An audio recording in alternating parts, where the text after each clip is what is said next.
Hello, I'm Tom Wilkinson, and welcome to the Thinking in English podcast, a podcast for intermediate to advanced level English learners. Do you have egg on your face? Have you put your foot in it? Do you feel sheepish?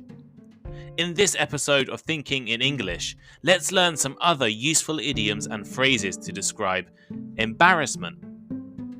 Check out my Instagram page, Thinking in English Podcast, the link's in the description. And make sure to take a look at my blog, thinkinginenglish.blog, for all transcripts and some extra special bonus content.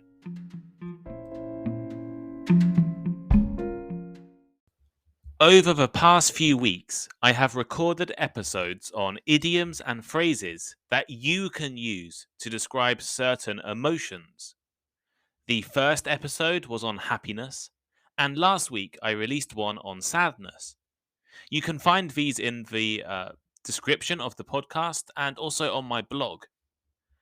After this, I made a poll on Spotify asking all of you to vote on which emotion I should do next.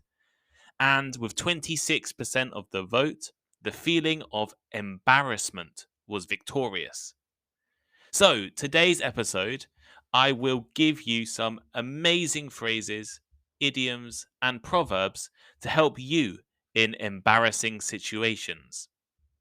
If you listen on Spotify, make sure you vote in all of the polls I attach to the episodes, as they are a chance for you to decide what kind of episodes I produce.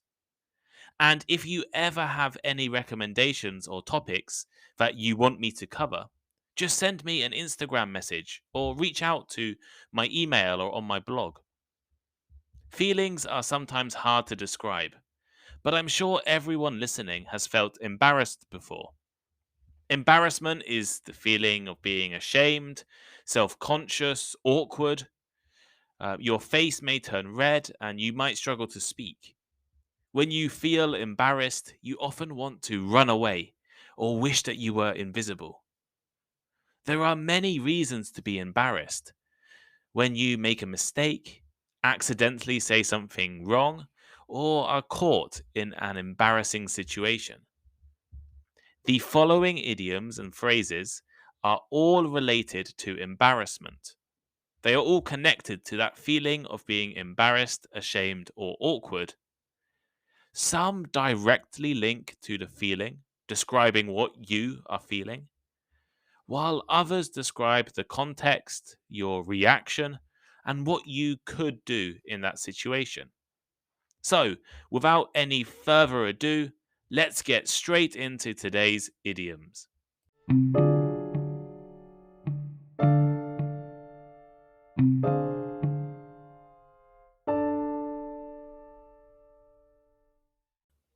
To have egg on your face.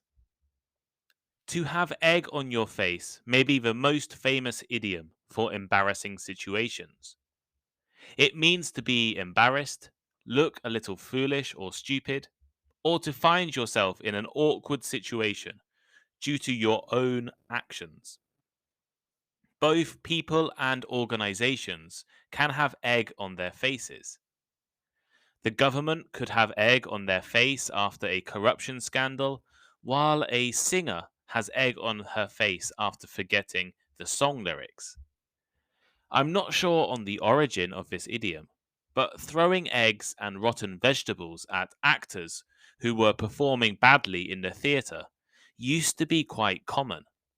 So perhaps it comes from that time. For example, oh no, my boss found out my mistake and now I have egg on my face. Make a fool out of someone. If you make a fool out of yourself, you do something that makes you seem stupid or ridiculous. If you make a fool out of someone else, you make that person look foolish. This is a really common English idiom and phrase. People make fools of themselves all the time. When drinking alcohol, when caught telling a lie or pretending to do something, or when they perform badly in a situation. We also like to warn our friends if someone is trying to make a fool out of them.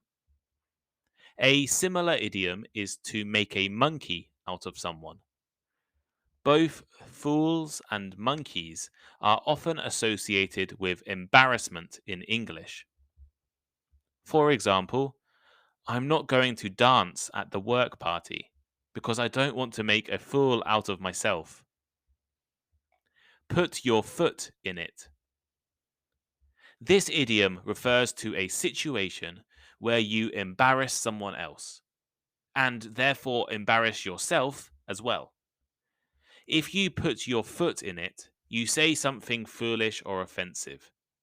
The thing you say is unintentional and embarrasses the person you are with. And because they get embarrassed, you also get embarrassed. A funny example of putting your foot in it that TV shows often use is when a person congratulates a woman on being pregnant, but then it turns out that actually the woman is not pregnant. The woman you congratulated gets embarrassed because it suggests that maybe you think she looks a little fat, and you get embarrassed for saying a rude thing. You certainly put your foot in it. You can also say put your foot in your mouth, although I think this is more common in America. For example, my dad put his foot in it when he brought up the topic of politics at a friend's party. Can't look someone in the eyes. If you look someone in the eye, it means that you look at someone directly, with confidence, and without shame. In contrast, if you cannot look someone in the eye or their face, it means that you are embarrassed or ashamed. In Western culture, eye contact is often a sign of respect and confidence. However, this might be different in your cultures. When you are embarrassed, maybe you did something to annoy or hurt or inconvenience another person, many people don't have the confidence to look that person in the eye and tell them what they did. For example, I couldn't look him in the eye after crashing his car. Sheepish. Sheepish. This adjective actually has two meanings. On the one hand, it means to be embarrassed, and on the other hand, it can mean to be meek or stupid. If you are sheepish, you are embarrassed through looking foolish or from being in the wrong. It is used to describe the timid or passive actions that an embarrassed person does. The animal sheep are said to be quite timid and shy animals. Sheepish is an adjective that can be used in place of embarrassed, uncomfortable, ashamed, foolish, shamefaced, and others. For example, he looked a little sheepish when he answered her question. Red-faced. One of the ways our body reacts to the feeling of embarrassment and shame is to blush. Blushing is the verb used to describe your face turning red. Therefore, red-faced has become an idiom to describe blushing from embarrassment and the general feeling of embarrassment. A variant of this idiom is to compare an embarrassed face to something that is red. So, a common example from the UK is as red as a beetroot.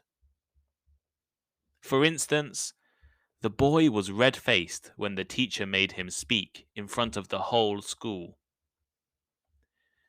Wish the ground would open up and swallow me. We've all been embarrassed before, so we know that it is not a nice feeling. Often we don't know what to do and just want to leave the embarrassing situation behind. Leaving the situation would provide some relief from that feeling of embarrassment. If you wish the ground would open up and swallow you, you are wishing that you could escape and find that instant relief from that source of extreme embarrassment. I remember watching a YouTube video where a man proposed to his girlfriend in a busy restaurant, but she turned him down. I bet he wished the ground would open up and swallow him. Another variant you may hear is wish the ground would swallow me up. For example, I wished the ground would open up and swallow me whole when I forgot the words to my speech. Want to curl up and die. This is a very similar idiom to the previous one. If you want to curl up and die, you wish you could escape or have instant relief from being extremely embarrassed. You feel very ashamed and sorry about something. It is often used in a light-hearted way, as a kind of joke to emphasize your feeling of embarrassment. For example, I want to curl up and die when I accidentally walked into the girls' bathroom. Swallow your pride. This idiom is a little different from the others. If you swallow your pride, you do something even if you are embarrassed or ashamed about it. You swallow your pride and do something you think is humiliating or below your standard. If you are struggling to find a job, maybe you need to swallow your pride and accept an entry-level position. If you had an argument with your girlfriend, maybe you should swallow your pride and apologize. During difficult economic times, people sometimes need to swallow their pride and ask for help. All of these situations may be a little embarrassing, but sometimes we need to swallow our pride and do things that we find humiliating. For example, she is very independent, so it was difficult for her to swallow her pride and ask for help.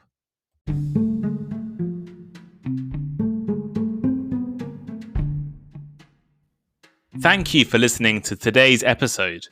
If you enjoyed it, please leave a review or rating, recommend it to your friends, or let me know on Instagram. My Instagram is thinkinginenglishpodcast. The link should be in the description.